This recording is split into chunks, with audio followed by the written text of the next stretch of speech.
Market Mantra. Market Mantra. Market Mantra. Market Mantra. Market Mantra.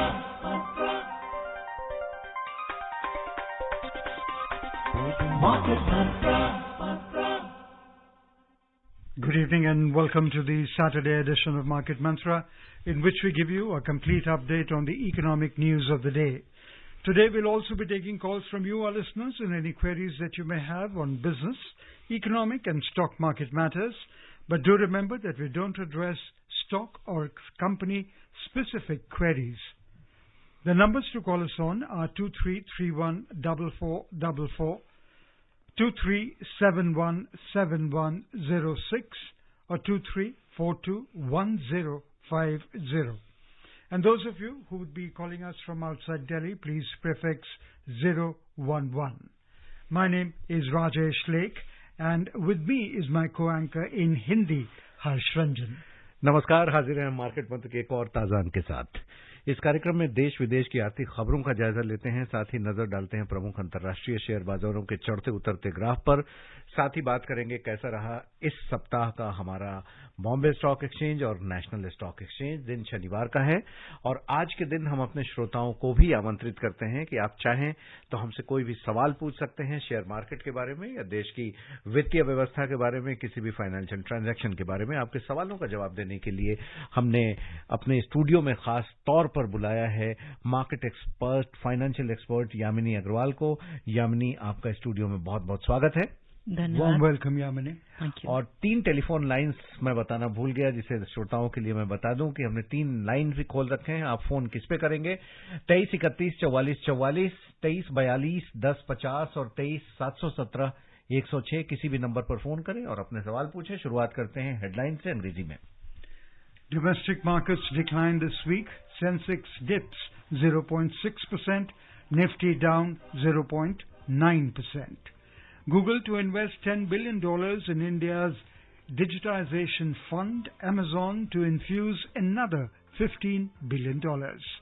And Wall Street indices end down. Dow drops 0.7% on Fed worries. घरेलू share बाजारों में इस सप्ताह गिरावट रही। Sensex 0.6% तो निफ्टी 0.9% टूटा। भारत के डिजिटाइजेशन फंड में गूगल $10 अरब और अमेजॉन $15 अरब निवेश करेगा। और अमेरिकी बाजारों में गिरावट, डाउ जोन्स 0.7% कमजोर हुआ।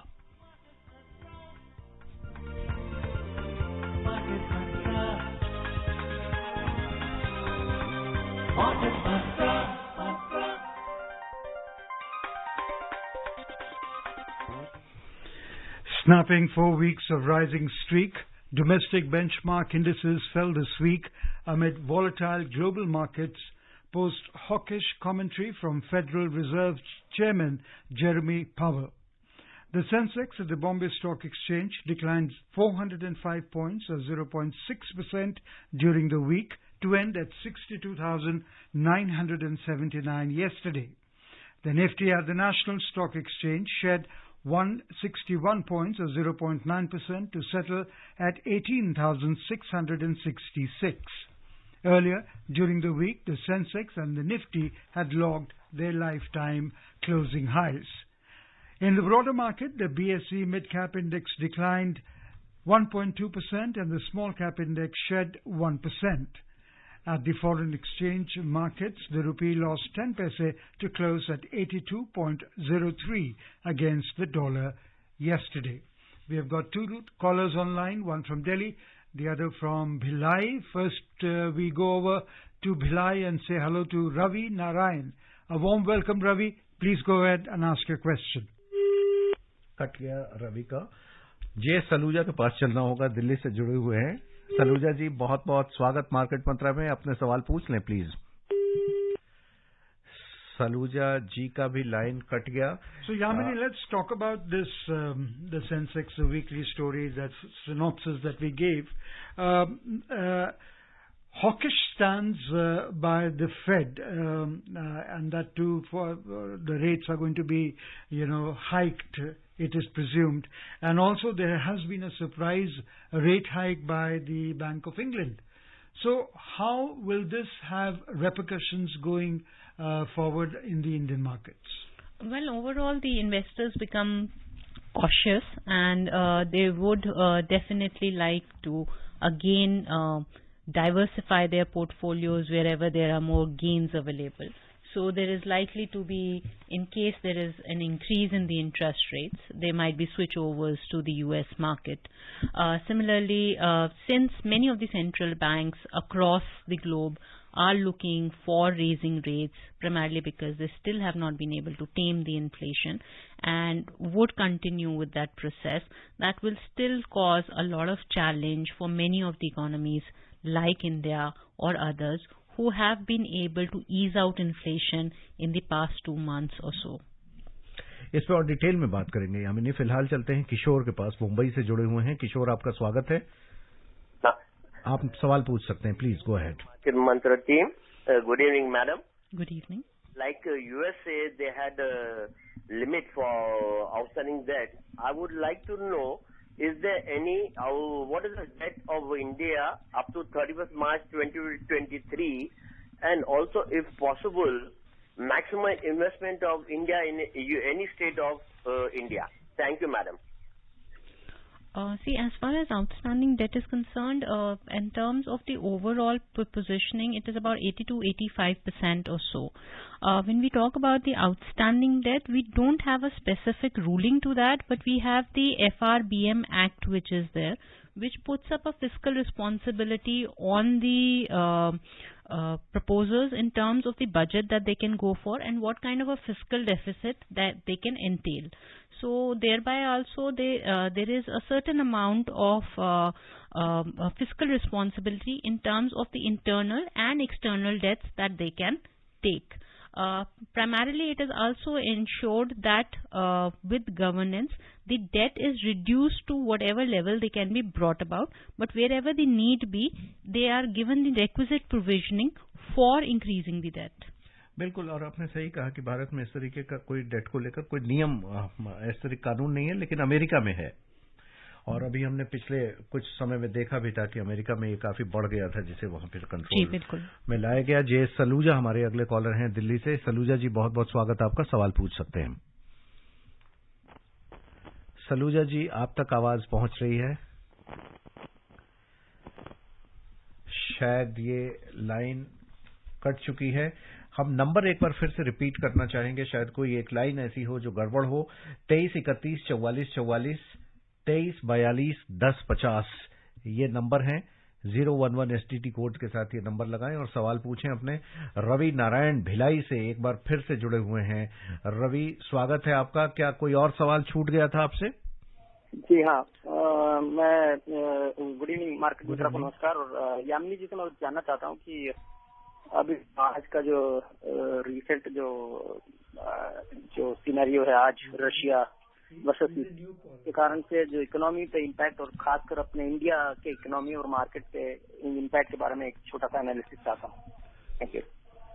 जी देखिए, ओवरऑल ग्लोबली इफेक्ट्स हुए हैं in terms of the Ukraine Russian war, पर इंडिया काफी हद तक जो है अपने आप को रेजिलिएंट जो है रखा हुआ है और कोशिश यही कर रहा है कि जितने भी मैक्रो इकोनॉमिक फंडामेंटल्स हैं वो स्ट्रेंथ पे रहे।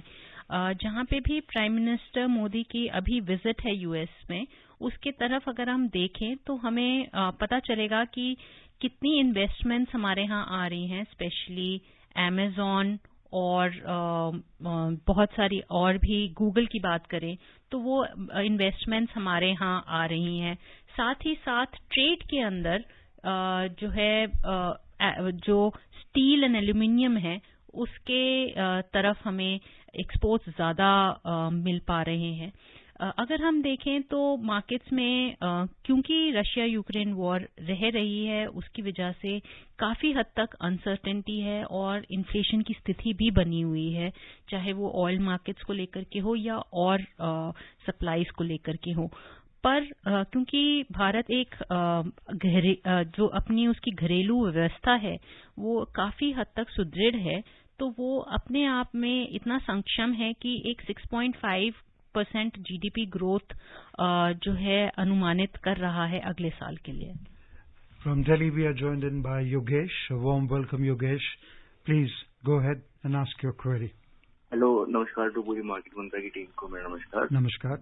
मेरा सवाल ये है कि हम जब डेट के बारे में बात करते हैं तो एक होता है डेट जो हम लोन के लिए बोलते हैं, और कई बार मैं देखता हूँ कि फिक्स इनकम एलोकेशन को भी डेट एलोकेशन के नाम दिया जाता है। तो इनको ऐसा क्यों एक जैसा इनको किया जाता है?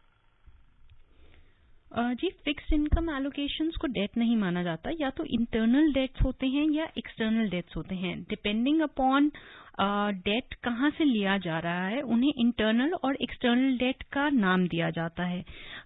हमारे कंट्री के अंदर स्टेट गवर्नमेंट्स भी हैं और सेंट्रल गवर्नमेंट भी है। जब स्टेट गवर्नमेंट्स बोरोइंग्स करती हैं वो यूजुअली इंटरनल बोरोइंग्स करती हैं, और वो सेंटर से भी बोरोइंग कर सकती है, RBI से भी बोरोइंग कर सकती है, पब्लिक से भी बोरोइंग कर सकती है। सिमिलरली जो हमारी सेंट्रल गवर्नमेंट है वो पब्लिक से भी बोरोइंग कर सकती है, RBI से भी बोरोइंग कर सकती है, या बाहर किसी इंटरनेशनल बॉडी से या फिर इंटरनेशनल मार्केट से भी बोरोइंग्स कर सकती है। तो उनको हम डेट कहते हैं। इसमें यूजुअली देखा जाता है कि लॉन्ग टर्म डेट्स होंगे या शॉर्ट टर्म डेट्स होंगे, जो एक स्पेसिफाइड 1 ईयर से कम पीरियड के लिए रखे जाएंगे, उन्हें शॉर्ट टर्म, और जो ज्यादा पीरियड के लिए उन्हें medium term 5 to 6 years, and then beyond 10 years और old then they are long term. Rohit है नोएडा से जुड़े हुए। रोहित, आपका स्वागत है। क्या सवाल है आपका? Good evening to everyone. Doctor साहब, मेरा आपसे सवाल है रिगार्डिंग क्रेडिट कार्ड फ्रॉड। एक छोटा सा इंसिडेंट हुआ है मेरे साथ। हुआ ये है कि समर के टाइम पे मैंने अमेजोन से कुछ चीजें परचेज करी और ICICI की डेबिट कार्ड की क्रेडिट कार्ड की तो मैंने पेमेंट करी। नाउ रिवार्ड पॉइंट्स मैं एंटाइटल होता हूँ, और मैंने कुछ हैवी अप्लायंसेज मतलब एसी ऐसी चीजें मैंने परचेज करी, और मेरे रिवार्ड पॉइंट अप्रोक्सीमेटली 22,000 बनते थे। बट सेटलमेंट होने के बाद भी ICICI ने मुझे वो रिवार्ड पॉइंट्स नहीं दिए, बल्कि मेरे पास एक 2 लाइन का नोटिफिकेशन आ गया कि मेरा क्रेडिट कार्ड ब्लॉक कर दिया गया और मेरे रिवार्ड पॉइंट्स होल्ड कर दिए गए। जब ये रोहित जी, हम समझ गए आपका सवाल क्रेडिट कार्ड से परचेज और रिवार्ड पॉइंट्स को लेके है। हर जी बात कंप्लीट करने दीजिए, 1 सेकंड और लगेगा, ज्यादा नहीं समय लगता जी। तो जब मैंने ये कंप्लेंट रेज करी मैनेजिंग डायरेक्टर टीम और एस्केलेशन टीम्स को, उन्होंने ये कहा कि हमारी सोल डिस्क्रिप्शन है और हम आपके रिवार्ड पॉइंट्स नहीं देंगे और आपका कार्ड ब्लॉक रखेंगे। अमेजोन ने भी इस तरह का जवाब दिया। यामिनी जी, RBI ओम्बड्समैन को कंप्लेंट डाल रखी है, कंज्यूमर फोरम में कंप्लेंट डाल रखी है, लेकिन कोई रेजोल्यूशन नहीं मिल रहा है। काइंडली गाइड कीजिए कि क्या किया जा सकता है। धन्यवाद। देखिए, आपके रिवॉर्ड पॉइंट्स जब क्रेडिट कार्ड देता है तो वो आपकी स्टेटमेंट्स में रिफ्लेक्ट होते हैं, एंड दैट यू कैन जो रिवॉर्ड्स पॉइंट हैं आप उनको एनकैश कर सकते हैं। उनको एनकैश करने का एक स्पेसिफिक प्रोसीजर होता है, हर एक क्रेडिट कार्ड का होता है। या तो वो वाउचर देते हैं या कोई स्पेसिफिक लेट्स से आउटलेट्स पे आप उनको एनकैश कर सकते हैं। आप वहां पे चेक कर सकते हैं ये रिवॉर्ड पॉइंट्स किसके लिए मेंट हैं और कहाँ पे आप यूज कर सकते हैं। हो सकता है जो परचेजेस आपने की हों उनके लिए वो रिवॉर्ड पॉइंट्स या जो रिवॉर्ड बेनिफिट्स हैं वो वहां पे एप्लीकेबल ना हो। उन्होंने जो आपका क्रेडिट कार्ड ब्लॉक किया है वो नॉन पेमेंट की वजह से किया होगा, या किसी क्योंकि बहुत ज्यादा ट्रांजैक्शंस या सस्पिशियस ट्रांजैक्शंस हों उसको ब्लॉक करने के लिए किया होगा। ब्लॉक यूजुअली सिर्फ नॉन पेमेंट की वजह से किया जाता है, रिवॉर्ड पॉइंट्स की वजह से नहीं किया जाता। And in any case, he is written to ombudsman, so I'm sure. So they will also check, but first you have to get with the manager. First you have to check with the credit card company and take the matter to the hierarchical levels of the credit card, right from the customer care to the regional manager to the others. And once you don't get a satisfactory reply, then within 1 week's time, you apply with all the requisite documents to the RBI ombudsman. You should be able to hear something from them. Jitendra joins us from Jaipur. Warm welcome, Jitendra. Please ask your question. हाँ, thank you. मेरा 2 सवाल है। एक, madam की जो वो company कैसी होती है जो कैश ले जाती है बैंक से और बैंक से RBI में क्या ले जाती है? कैश ले जाती है। ओके। हाँ। तो उसका भविष्य कैसा उस कंपनी का? और दूसरा कि एक अभी IPO कल गया है, एग्रो कंपनी का था, तो मैंने उसमें पढ़ा मैडम की म्यूचुअल फंड ने उसको रिकमेंड नहीं किया। मैं राजस्थान में हूँ, तो मैंने लोगों से भी बातचीत किया तो पता लगा कि वो मीट एक्सपोर्ट करती है, इसलिए लोगों ने उस पर पैसा नहीं लगाया, जबकि कंपनी प्रॉफिटेबल है। तो क्या ऐसा मतलब वो कैसा कंपनी क्या है, कुछ प्रकाश डाल? देखिए जितेंद्र जी, एक तो हम पर्टिकुलर कंपनीज के बारे में बात करना अवॉइड करते हैं, यहाँ नहीं करते हैं। आईपीओज के बारे में हम जरूर बताते रहते हैं कि आप कंपनी की प्रोफाइल देख लें कैसा है, तो उसके बारे में ये कर सकते हैं। जहां तक यामिनी इनका पहला सवाल था कि वो जो आरबीआई से कैश लेकर जाती हैं या बैंकों से आरबीआई कैश ले जाती हैं, वो थर्ड पार्टी को बैंक शायद देती है। इसमें सवाल क्या है, स्पेसिफिक पूछ रहे थे आप? जी देखिए, कंपनीज यूजुअली बैंक से पैसा या तो अपने अकाउंट से निकाल सकती हैं, या फिर अगर वो बैंक से पैसा लेती हैं तो लोन के थ्रू लेती हैं, या तीसरा तरीका होता है कि वो इंटरमीडिएरी हो तब वो ट्रांसफर करें from a bank to another unit. जब बैंक उन्हें अपॉर्चुनिटी देती है कैश कलेक्ट करने की, जैसे अगर आप एप्लीकेशन फॉर्म या कुछ खरीद रहे हैं तो they can be an intermediary which can जो कैश कलेक्ट करके फिर आरबीआई फिर बैंक को सबमिट करे, वो फिर वापस जाए। तो इसलिए ये डिपेंड करता है कि आपका सवाल किस चीज नेचर पे है, कि कौन सी कंपनी किस चीज के लिए कैश कलेक्ट कर रही है या कैश ले रही है बैंक से। दूसरा सवाल आपका जहां तक आईपीओ को लेकर है, हम एक स्पेसिफिक कंपनी को तो नहीं बता सकते, पर जब भी आप एक आईपीओ में इन्वेस्ट करें तो सबसे इंपॉर्टेंट रूल ये होता है कि पहली बात तो उसका बिजनेस क्या है, उसकी आगे की ग्रोथ क्या है, वो उसके लिए आगे अपॉर्चुनिटीज क्या है, और आपका पैसा जब आप लगाएंगे उसके लिए एग्जिट ऑप्शंस आपको कितने मिलेंगे, उसकी मैनेजमेंट कौन सी है और वो मैनेजमेंट के क्रेडेंशियल्स कैसे हैं। साथ ही साथ जो उसके 3 साल से 5 साल का जो ट्रैक रिकॉर्ड रहा है वो भी बहुत इंपॉर्टेंट है। बहुत सारी कंपनीज पिछले 5 साल में बहुत अच्छा प्रदर्शन हो सकता है दे रही हूं, पर आगे जो उनकी ग्रोथ अपॉर्चुनिटीज हैं वो हो सकता है कैपिटल एप्रिसिएशन में कन्वर्ट ना कर सके या आपको डिविडेंड एप्रिसिएशन ना दे पाए। इसीलिए बहुत बार रिकमेंडेशंस नहीं होती, पर ये डिपेंड करता है कि आप किस नेचर ऑफ कंपनी में इन्वेस्ट करना चाहते हैं और आप किस बिजनेस में बिलीव करते हैं कि वो ग्रो कर सकता है या ग्रो नहीं कर सकता। एसपीएस जैन जुड़ गए हैं दोबारा हमसे नोएडा से। जैन साहब स्वागत, सवाल पूछ लें।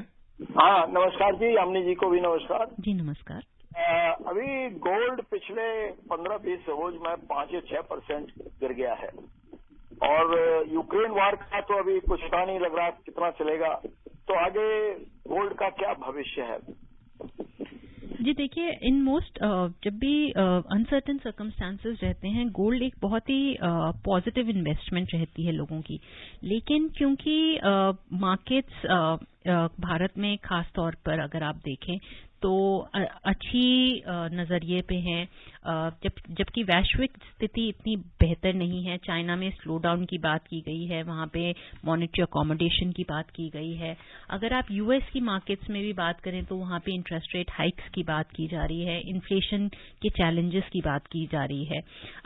पर क्योंकि यहाँ पर अभी भी एक बेहतर ग्रोथ रेट की बात की जा रही है जिसमें 6.5% आप अगले साल मान रहे हैं, और अगर आप कुछ रेटिंग एजेंसीज के जो हाल ही में कुछ रिपोर्ट्स आई हैं उसमें भी उन्होंने ग्रोथ रेट्स को बढ़ाया है, और जिस तरीके से निवेश आ रहा है और डेवलपमेंट के रिफॉर्म्स बढ़ रहे हैं और जियोपॉलिटिकली आप भारत की स्ट्रेंथ बढ़ रही है, वहां पे लोग इन्वेस्टमेंट्स जैसे स्टॉक हैं वहां पे निवेश करना प्रेफर करते हैं गोल्ड के बजाय।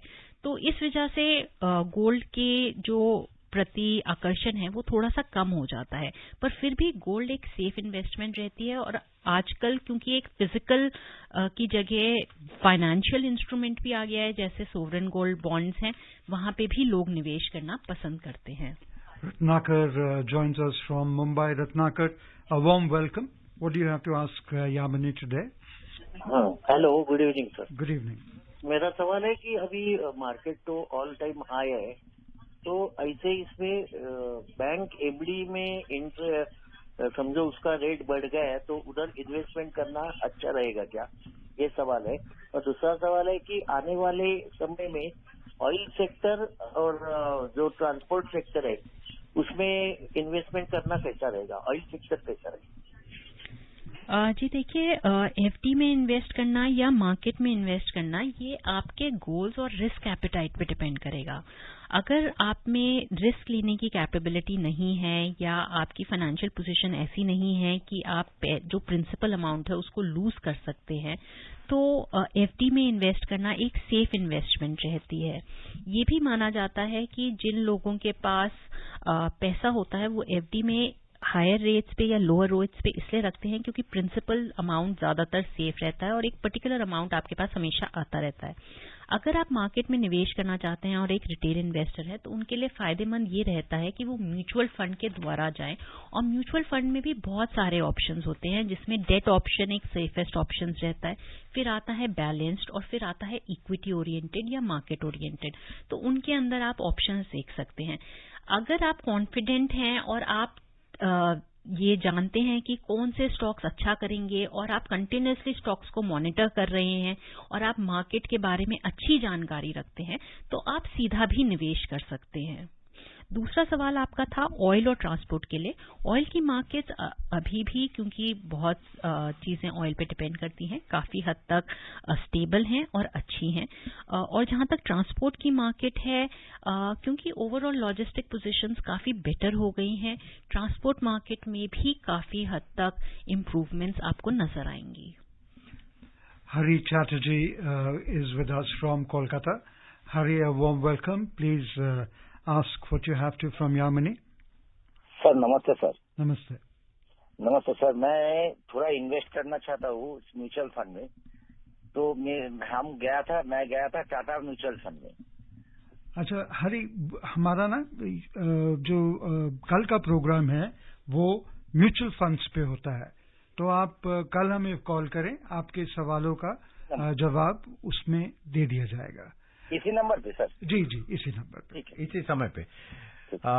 दामू हमारे साथ तमिलनाडु से जुड़े हुए हैं। Damu? Yes sir, good. Please go ahead with your question. Good evening to all. मेरा सवाल यही है कि सर अभी पिछले 3 साल से हमारा मार्केट साइडवे में चल रहा है, यानी इंटरेस्ट हाइक के चलते। अभी वंस इंटरेस्ट कट चालू हो जाएगा तो मार्केट ऊपर जाएगा क्या? यानी यही समय हम लोग कुछ इन्वेस्टमेंट करना है लॉन्ग टर्म के लिए, ये सही समय है क्या? वही पूछने जा रहा था। जी देखिए, जब भी इन्वेस्टमेंट करें तो वो इस बात पे निर्भर करता है कि आपके ROIs कितने हैं, रिटर्न ऑन इन्वेस्टमेंट कितना है। और जब भी इन्वेस्टमेंट्स करें तो ये आप इंश्योर करें कि आप जितना भी रिटर्न ले रहे हैं वो कॉस्ट ऑफ कैपिटल से कहीं ज्यादा हो। निवेश के लिए बहुत सारे ऑप्शंस अवेलेबल हैं, वो अगेन आपकी रिस्क एपेटाइट पे डिपेंड करेंगे, आपके लॉन्ग टर्म या शॉर्ट टर्म गोल्स पे डिपेंड करेंगे कि आप किस तरीके से करें। अगर आप लॉन्ग टर्म इन्वेस्टमेंट करना चाहते हैं तो आप अभी निवेश कर सकते हैं। मार्केट्स अभी रेट कट्स नहीं करेंगे क्योंकि अभी भी फेडरल रिजर्व बैंक ने कहा है कि वो रेट हाइक्स पे जाएंगे, और इन्फ्लेशन जबकि इंडिया में मॉडरेट हो गया है और रेपो रेट्स नहीं बढ़ाए गए, पर फिर भी अगर federal reserve bank continuously rates बढ़ाता है तो भारत में भी आप देखेंगे कि इंटरेस्ट रेट्स बढ़ सकते हैं। और प्रधानमंत्री नरेंद्र मोदी ने आज अमेरिका की 3 बड़ी कंपनियों गूगल, अमेजन और बोइंग के मुख्य कार्यकारी अधिकारियों से मुलाकात की। गूगल के सुंदर पिचाई ने श्री मोदी से कहा कि गूगल भारत में डिजिकरण कोष में $10 अरब का निवेश कर रहा है। उन्होंने ये घोषणा भी की कि गूगल अपना वैश्विक फिनटेक ऑपरेशन केंद्र गुजरात के गिफ्ट सिटी में खोलेगा। श्री पिचाई ने कहा कि डिजिटल इंडिया का प्रधानमंत्री का दृष्टिकोण अन्य देशों के लिए भी प्रेरणा का स्रोत है। अमेजॉन के मुख्य कार्यकारी अधिकारी एंड्रयू जेसी ने कहा कि उनकी कंपनी भारत के सबसे बड़े निवेशकों में से है और अमेजॉन भारत में पहले ही $11 अरब का निवेश कर चुकी है। उन्होंने कहा कि इस निवेश में $15 अरब की और वृद्धि की जाएगी। बोइंग के मुख्य कार्यकारी अधिकारी श्री डेविड कैलहून ने कहा कि श्री मोदी का भारत के विकास के प्रति जुनून सबसे महत्वपूर्ण बात है। उन्होंने कहा कि विमानन क्षेत्र में श्री मोदी की विशेष दिलचस्पी है। उन्होंने ये भी कहा कि तकनीक और प्रौद्योगिकी के साथ नेतृत्व की दूरदर्शिता किसी भी देश के लिए बेशकीमती होती है। Joining us from Delhi is Prem. We welcome you. Please ask your question. Hello, नमस्कार जी। नमस्कार। ये प्रेम पुजारी बोल रहा हूँ दिल्ली से। जी प्रेम पुजारी जी, बताएं। हमें अभी लास्ट वीक एक कॉल आई, आप बोलते हैं कि आप शेयर मार्केट में इन्वेस्ट करना चाहते हैं, तो हम इसको क्या समझे कि नए नए लोगों को ये लोग झांसा देते हैं या जो जानकारी नहीं रखते उनको कैसे ये पैसे फंसाते हैं? अगर हम इन्वेस्ट करना चाहते हैं तो हम किसके जानकारी से हम पैसा लगा पाए, क्योंकि हमारे को इसकी जानकारी नहीं है, उतार चढ़ाव क्या होते हैं इसके बारे में हमें जानकारी दीजिए। और जो गोल्ड है, क्या हम गोल्ड मेटल में खरीद के रख सकते हैं तो वो बेटर रहेगा हमारे लिए, या हम एफडी बैंक में रखें तो वो बेस्ट रहेगी? थैंक यू जी। देखिए, जब आप निवेश करते हैं तो आपके पास बड़े सारे ऑप्शंस हैं। सेफ ऑप्शंस में देखिए एफडी है, जहां आप बैंक में रख सकते हैं पैसा। आप पोस्ट ऑफिस के भी बड़े सारे ऑप्शंस हैं, जिसमें मंथली इनकम स्कीम है, किसान विकास पत्र है। अगर आपकी बेटी हैं तो आप सुकन्या समृद्धि योजना में रख सकते हैं, और ऐसे ही बहुत सारे और ऑप्शंस आते हैं जो पोस्ट ऑफिस में आते हैं। सिमिलरली अगर आप आरबीआई बॉन्ड्स में निवेश करना चाहें तो आप किसी भी बैंक में जा सकते हैं, जैसे एसबीआई, वहां से आप आरबीआई बॉन्ड्स के अंदर भी निवेश कर सकते हैं। ऐसी गवर्नमेंट सिक्योरिटीज हैं जो रिटेल के लिए खुल गई हैं, आप बैंक्स के द्वारा वहां पे भी निवेश कर सकते हैं। एक और ऑप्शन जो लोग स्टॉक मार्केट्स को नहीं जानते होते उनके लिए है म्यूचुअल फंड्स, जो छोटी इकाइयों में, जैसे एसआईपी जिन्हें हम कहते हैं, सिस्टमैटिक इन्वेस्टमेंट प्लान, 500 रुपए से शुरू होकर के हर महीने पैसा स्टॉक मार्केट्स में निवेश कर सकते हैं। और उसमें एक पूरी बड़ी रेंज आती है, जिसमें सिर्फ डेट में भी निवेश किया जा सकता है, डेट और इक्विटी में भी निवेश किया जा सकता है, या इक्विटी में भी निवेश किया जा सकता है। ऐसे ही लोग जो रिटायरमेंट के लिए अपना पैसा रखना चाहते हैं वो पीपीएफ में भी 1.5 लाख रुपए तक निवेश कर सकते हैं। जहां तक गोल्ड की बात है, फिजिकल मेटल एक अच्छा तरीका रहता है, बहुत लोग अनसर्टेन टाइम्स में रखते हैं। और संस्कृति में ये देखा गया है कि हम जब अपने महिलाओं के लिए या किसी के लिए कुछ रखना चाहते हैं वो गोल्ड में रखते हैं, पर क्योंकि उसकी लिक्विडिटी कम होती है और उसमें कैश कम मिलता है, इसलिए गोल्ड एक बहुत अच्छा ऑप्शन नहीं रहता। इसके लिए एक सोवरेन गोल्ड बॉन्ड्स आते हैं जो गवर्नमेंट समय समय पे निकालती है, जिसका फायदा बहुत लोगों को मिलता है, जिसमें 2.4 to 2.5% के आसपास एनुअली इंटरेस्ट मिलता है। और जब आप उसे बेचते हैं तो गोल्ड की कीमत में आपको कैपिटल अमाउंट मिलता है। तो ये बहुत सारे ऑप्शन हैं जिनके अंदर आप निवेश कर सकते हैं। तापस कोलकाता से जुड़े हुए हैं। तापस, समय बहुत कम है, आप जल्दी से सवाल पूछ लें। हाँ, समझ गया, लेकिन बात ऐसा है, ये मेरा जो सवाल था, एक्चुअली हमारा प्राइम मिनिस्टर G20 इधर किया, उसके बाद अमेरिका में गए, अमेरिका कांग्रेस जी ज्वाइन किया। सवाल मैंने कहा है, देखिए रूसिया यूक्रेन में जो वार चल रहा है उसके लिए हम लोग भी फायदा ले रहा हूँ, हम लोग ऑयल उधर से ले रहा हूँ। मेरा जो कहने का है, जो इतना जो एक जो सिचुएशन ये लेके क्यों एक कुछ नहीं हो रहा है, मतलब मैं बोल रहा हूँ कि इसको लेके क्यों नहीं बात हो रहा है, क्यों एक साल हो गया अभी भी। समझ गए आपका जो सवाल है, बिल्कुल। आप अगर देखेंगे कि भारत लगातार कह रहा है कि युद्ध कहीं नहीं होना चाहिए, पूरे विश्व में शांति होनी चाहिए। जी देखिए, वसुधम कुटुंबकम जो है G20 का वो है, मोटो है और मिशन है। बिल्कुल। And we take the last headline story. The Dow Jones Industrial Average fell 219 points, or 0.7%, to 33,727. The S&P 500 lost 34 points, or 0.8%, at 4,348. And the Nasdaq Composite dropped 138 points, or 1%, to 13,493. All the three indices notched weekly losses, ending a weeks-long rally. आज के लिए इतना ही। यामिनी, आप studio में आई, आपका बहुत बहुत धन्यवाद, शुक्रिया। और इतने सारे श्रोताओं ने हमसे सवाल पूछे, आप सारे श्रोताओं के भी बेहद शुक्रिया, धन्यवाद। Thank you, Yamini, for being with us. And before we close, the headlines once again. Domestic markets declined this week. Sensex dips 0.6%, Nifty down 0.9%. Google to invest $10 billion in India's digitization fund, Amazon to infuse another $15 billion. And Wall Street indices end down, Dow drops 0.7% on Fed worries. आज के लिए इतना ही। कल शाम 6:30 बजे फिर आपसे मुलाकात होगी मार्केट मंत्रा के एक और अंक के साथ। आप कल भी सवाल हमसे पूछ सकते हैं। फिलहाल मार्केट मंत्रा की पूरी टीम को दीजिए इजाजत। नमस्कार। Thank you for being with us. Market Mantra.